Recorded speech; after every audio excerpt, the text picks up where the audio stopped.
Bible പുതിയ നിയമത്തിലെ 27 പുസ്തകങ്ങളുടെ ക്രമത്തിൽ ആദ്യത്തേതാണ് വിശുദ്ധ മത്തായിയുടെ സുവിശേഷം. ഈ സുവിശേഷത്തിന്റെ ഗ്രന്ഥകർത്താവ് യേശുവിന്റെ 12 അപ്പോസ്തലന്മാരിൽ ഒരുവനായ ചുങ്കക്കാരനായ മത്തായാണെന്ന് പരമ്പരാഗതമായി കരുതിപ്പോരുന്നു. AD 70 ശേഷവും 90 മുമ്പുമായിരിക്കണം മത്തായിയുടെ സുവിശേഷം രചിക്കപ്പെട്ടത്. സിറിയയിലെ അന്ത്യോക്യയാണ് സുവിശേഷം രൂപീകരിക്കപ്പെട്ട സ്ഥലമെന്നാണ് കരുതപ്പെടുന്നത്.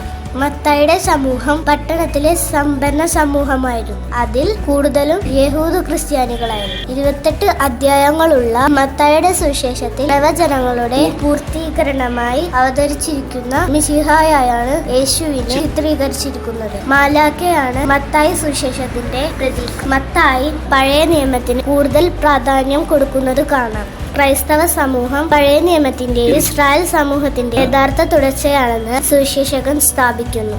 മത്തായി തന്റെ സുവിശേഷത്തിൽ കൂടുതൽ ഉപമകൾ ഉൾക്കൊള്ളിച്ചിട്ടുണ്ട്. ഇന്നത്തെ വചനം: അതിനാൽ നിങ്ങളും തയ്യാറായിരിക്കണം, നിങ്ങൾ പ്രതീക്ഷിക്കാത്ത മണിക്കൂറിലായിരിക്കും മനുഷ്യപുത്രൻ വരുന്നത്.